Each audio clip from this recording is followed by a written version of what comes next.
السلام عليكم ورحمة الله وبركاته.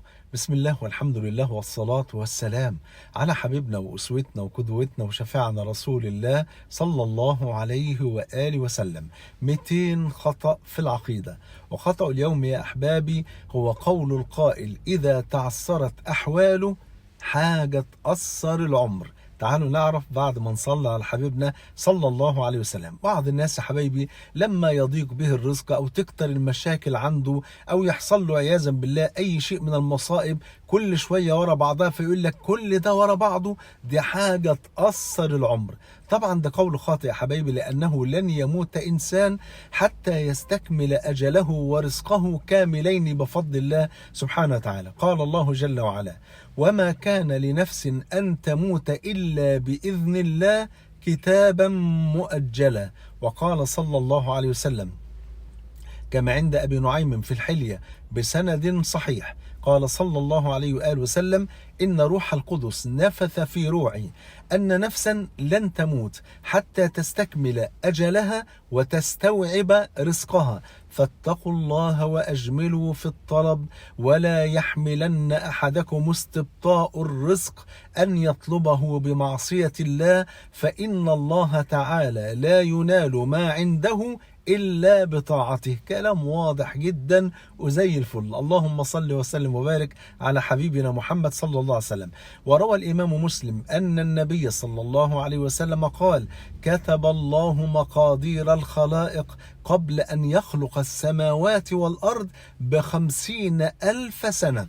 الله أكبر. وقال جل وعلا: الله يتوفى الأنفس حين موتها والتي لم تمت في منامها فيمسك التي قضى عليها الموت ويرسل الأخرى إلى أجل مسمى. بل وفي الحديث الذي رواه مسلم عن عبد الله بن مسعود رضي الله عنه أنه قالت أم حبيبة زوج النبي صلى الله عليه وسلم، ورضي الله عن حبيبة وعن كل أمهات المؤمنين، قالت أم حبيبة هي زوج النبي صلى الله عليه وسلم، قالت: اللهم أمتعني بزوجي رسول الله صلى الله عليه وسلم، يعني طول لي في عمره، اللهم أمتعني بزوجي رسول الله صلى الله عليه وسلم أبي سفيان اللي هو أبوها أبو سفيان، وبأخي معاوية اللي هو معاوية بن أبي سفيان رضي الله عنهما. قالت: فقال النبي صلى الله عليه وسلم: إنك سألت الله عز وجل لآجال مضروبة وأيام معدودة، يعني طلبت حاجة أصلا خلاص خلصت، قدرت خلاص، قدر أعمارنا جميعا، قدر فلان يعيش قد إيه وسيرزق بإيه، خلاص أنت سألت ربنا بحاجة هي أصلا مقطوعة يعني خلصانة.